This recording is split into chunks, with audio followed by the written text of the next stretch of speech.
Chapter 1: The Calligraphy That Promised Peace. What bride thanks her mother by handing her 187 blank place cards in the fate of family diplomacy? Ella Reed, 28, software product manager turned Pinterest addict, believes handing escort cards will set the tone. Her mother, Marian, 60, recent early retiree and secret calligraphy nerd, volunteers one sweet, morally upright gesture. She spends 3 nights drafting names in shining indigo: Dr. and Mrs. Carter, and Phi Morgan, Lee, Pop Reed. At 2 a.m. she adds one last flourish, asterisk reserved for the bride's father, Jonathan Reed, though Jonathan walked out when Ella was 3. Marianne hopes the empty card quietly honors blood without inviting chaos. Into the decorative chest it goes, ribbons tied, good deed complete. First in justice. Next morning, fiancé Daniel's mother, Marcia Marquette, attorney, lifetime committee chair, drops by with coffee and unsolicited red pens. She squints at the stack. Formality matters, dear. Dr. Carter goes before Mrs. Carter, widows sit left of clergy, and we always print full legal names. Where's Daniel's? Marianne blinks. She only wrote Daniel Marquette. Legal name is Daniel Marquette III. Omit that and you imply he's ashamed of heritage. Red pen slashes through hours of curls and loops. Marianne's good deed bleeds crimson. What happens next turns ink into ammunition. Don't miss the first rehearsal where one missing 3 detonates the seating chart. Chapter 2: The Seating Chart Rehearsal Massacre. Ever see 50 folding chairs become trench warfare over a superscript Roman numeral? Rehearsal night. Church hall smells of lilies and passive aggression. Marcia unrolls a revised seating map on foam board, Marianne's name nowhere near Ella's. Instead, Mary and TBD in pencil. Marianne swallows sarcasm, TBD? To be disposed? Then Ella publicly thanks Mom and Dad for the decorations. 2 men step forward, stepdad Lee and, shockingly, Jonathan, absentee father, invited by Marcia as gesture of unity. Marianne's pen freezes mid-stroke. Jonathan beams, new Rolex flashing guiltless light. Escalation. During pew placement drill, Jonathan asks Marianne to swap her simple escort card for one reading, Father of the Bride, Preferred Parent. Marcia's suggestion. A harmless scrap of paper morphs into a custody verdict. Lightning cracks outside. Inside, pew ends of baby's breath tremble. Marianne pockets her fountain pen like a dagger. The chart has only begun to bleed. Next chapter. The birth certificate resurfaces and someone's real name isn't what the courthouse thinks. Chapter 3: The Middle Name That Went Missing. How can one forgotten middle name yank 2 families into legal quicksand? Issuing final programs, the pastor asks Ella to confirm her full birth name for the marriage license. She hesitates. It's Ella Rose Reed. Marianne coughs. Jonathan frowns. He insists Ella's middle name is Rosalie after his grandmother. Marianne insists it's the floral rose, notarized and filed. They pull the original birth certificate. The space where a middle name belongs is blank. Jonathan never signed. Marianne left it empty rather than fight in court. Nobody caught it until today. State rules: no middle name, no vows unless witnesses provide sworn statements. Conflict deepens. Marcia steps in, waving a pre-typed affidavit naming Ella Rosalie. Marianne refuses. Ella's identity is now a battleground, the pen having outgunned the florist, the caterer, maybe the whole wedding. Guest chatter turns tabloid loud. Bride doesn't know her own name. Flashbulbs from Cousin Ted's behind-the-scenes vlog capture Marianne's clenched jaw in 4K. Next chapter. Legal deadlines tick louder than the organ prelude. Watch the would-be Mrs. Marquette race to claim the name that feels like hers, or lose the ceremony altogether. Chapter 4: The 24-Hour Name Chase. Can you secure a legal middle name between brunch and final dress fitting? 7 a.m. wedding eve morning. Marianne and Ella speed to the county clerk. Queue snakes like a conga line of broken printers. Ella reheats coffee with rage. I just want Rose. 1 syllable. Clerk needs 2 witnesses familiar with Ella's childhood usage. Lee and Aunt Vi show. Jonathan storms in waving old daycare reports labeled Rosalie. Marcia livestreams threats of injunction if family tradition is erased. Time bomb. Clerk offers compromise. Hyphenate. Rose Rosalie. Ella balks at sounding like an air freshener brand. Noon ticks closer. License office closes at 3. Marianne's inner monologue. If I cave, she'll hate me. If I fight, ceremony stalls. Choose the wound that heals fastest. She calls the only neutral witness left. Ella's 5th grade teacher, Ms. Santos, now dementia unit nurse. Miss Santos remembers calling her Rosie but signs for Rose because that's what she answered to with pride. Stamp slams down legal at last. Ella Rose Reed. Clerk adds slyly, Rose beats numerals any day. The parchment may be sealed, but blood's not done boiling. Next chapter, rehearsal dinner serves black humor with Chardonnay as 2 fathers square off over a single empty chair. Chapter 5, vows, toasts, and the chair of doom. What happens when a single chair label decides who gives away the bride? Rehearsal dinner, Italian bistro. Long table glitters. One chair between Ella and Isle is tagged father of the bride. Both dads hover like chess players staring at the final square. Ella attempts diplomacy. Alternate dads down the aisle, Lee halfway, Jonathan halfway. Marcia hisses propriety, Lee shrugs, fine by me. Jonathan's pride flares, a father doesn't take turns. Explosion, Marianne taps her glass. In a calm, carrying voice she announces a new plan. No one gives Ella anywhere. She walks with her mother and her own name. Cheers from younger cousins, a gasp from old Aunt Sheila. Jonathan slams napkin, exits. Marcia follows, muttering about modern nonsense. Ella, trembling, asks Marianne if she's sure. Mom squeezes her hand, names bond us, not bind us. I'd rather walk beside your courage than behind a tradition that forgets the women. Tomorrow's aisle just shrank or expanded, depending on your view. Next chapter, watch the ceremony reorder itself in real time when one parent stages a last-second coup. Chapter 6, the aisle coup.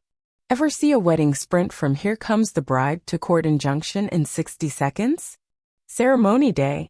Organ chords swell. Marcia appears at church doors with a folded court order, postponement due to identity irregularity, signed by a sleepy night judge, filed by Jonathan at 5 a.m. Pastor halts procession. Gasps ripple. Marianne's pulse pounds like timpani. Ella's mascara threatens mutiny. Daniel's eyes dart, fight or flight groom edition. Marianne strides to the pulpit, calmly opens her purse, removes a heavier document.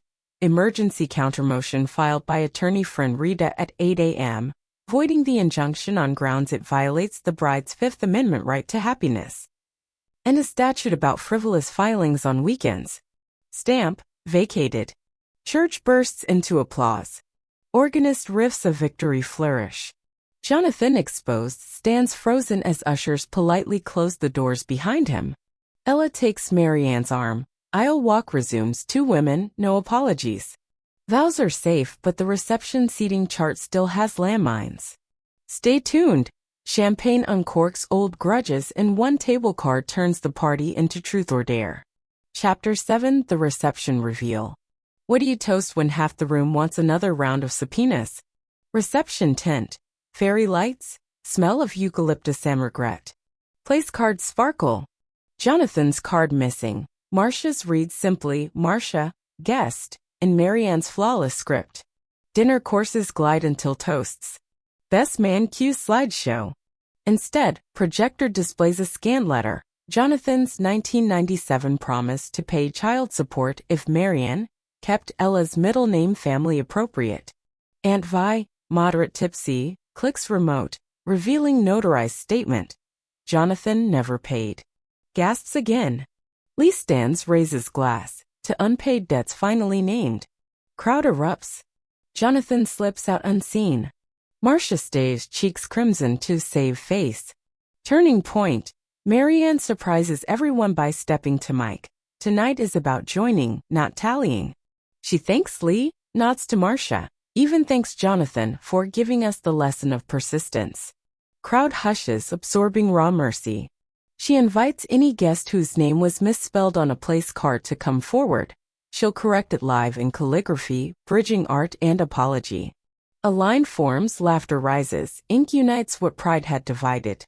One last chapter remains, the name that lands on the marriage certificate, and the legacy it writes for every seat at the table.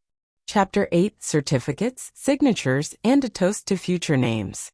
How many pens does it take to rewrite a family's history permanently? Sunset. Registrar arrives with fresh marriage certificate.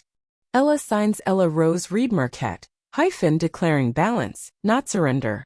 Daniel signs, adding a discreet I3 in superscript, then winks and whispers, don't worry, I'll only use it on tax forms. Marianne, as witness, writes her name in the same indigo ink that started it all, her flourish steady, unafraid. Lee signs.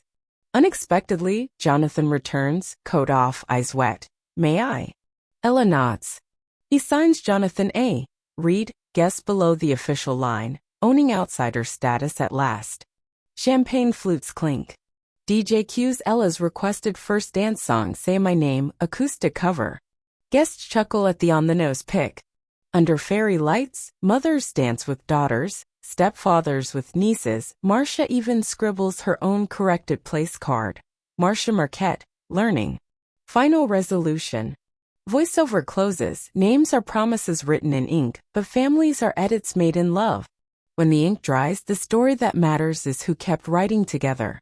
Lights fade on a guestbook overflowing with signatures large, small, and finally equal. Suggested YouTube tags.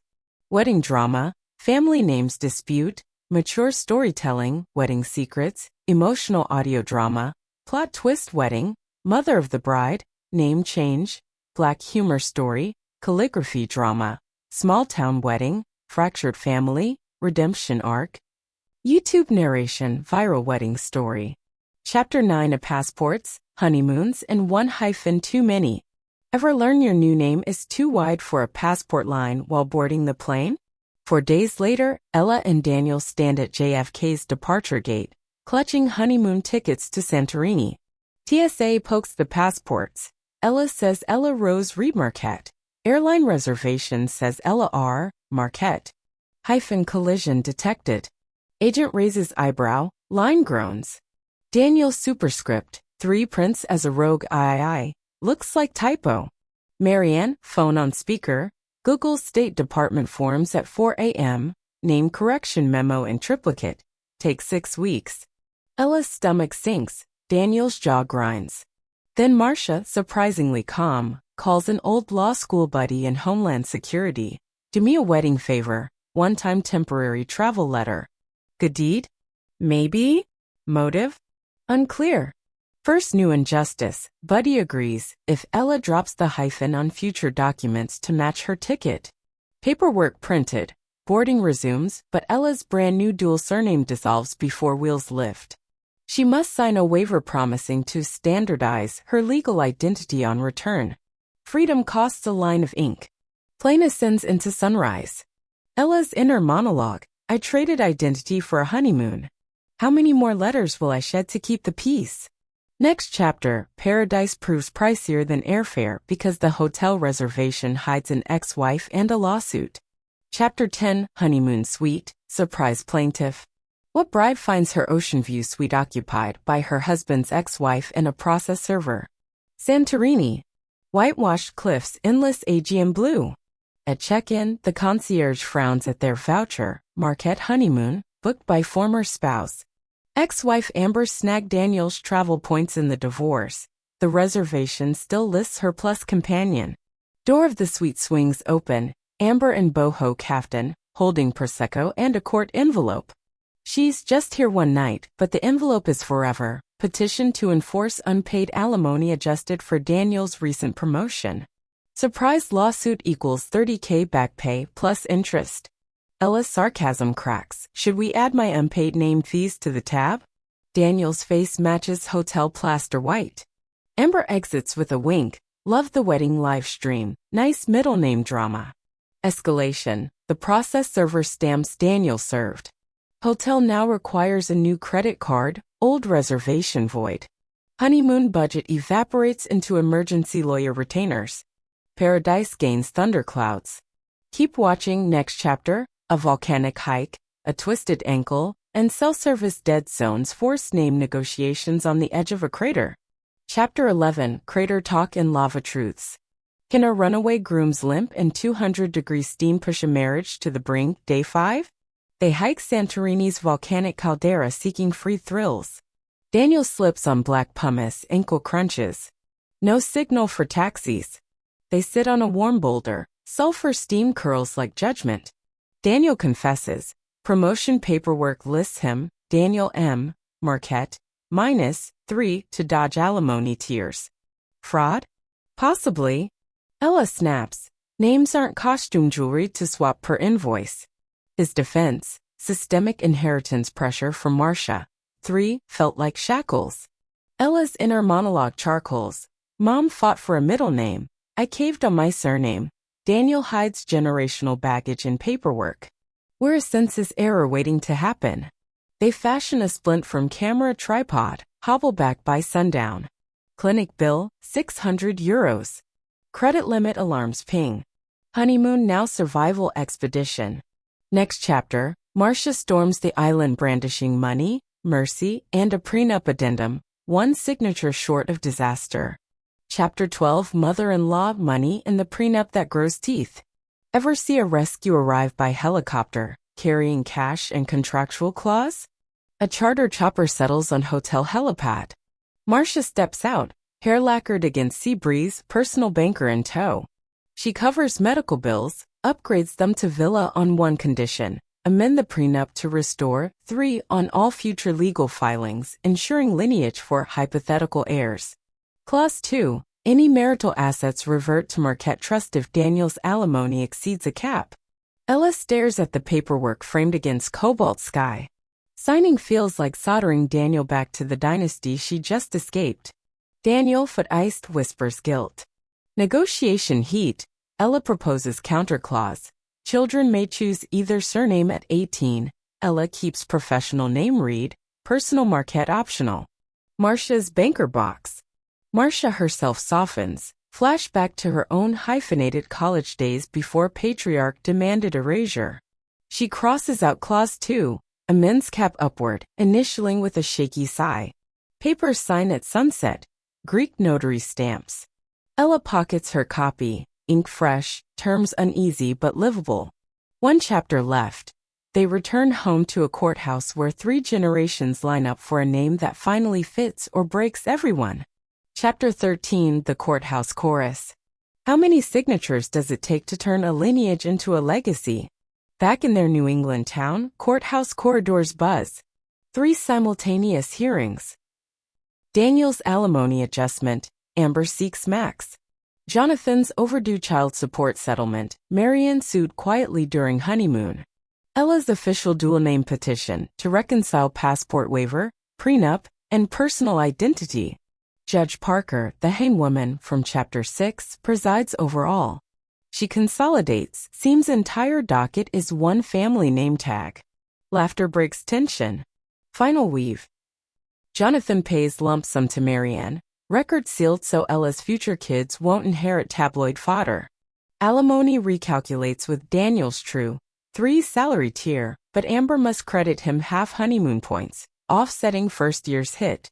Ella is granted Ella Rose Reed Marquette 3, professionally, Ella Reed, a ruling that lets passport, prenup, and personal brand coexist. Clerk notes, optional socially. Everyone exhales. Marcia shakes Marianne's hand, calligraphy lessons still on offer? Marianne grins, only if you accept critique. Amber snaps selfie with the judge, new vlog episode, X's and Axes, the legal kind. Even Jonathan, penitent, files to add middle name equity to male grandchildren. Final resolution, no cliffhanger. Outside, courthouse stairs bathe in golden hour. Ella, Daniel, Marianne, Marcia, Lee, even Jonathan pose for a photo. Camera timer blinks, Ella muses. Names survive ticket agents, lava fields, and law books. Maybe they can survive family love. Shutter clicks. Voice over, ink dries, vowels settle, people keep editing. And if a name ever feels too tight, remember, paper can rip, but family, if it tries, can stretch.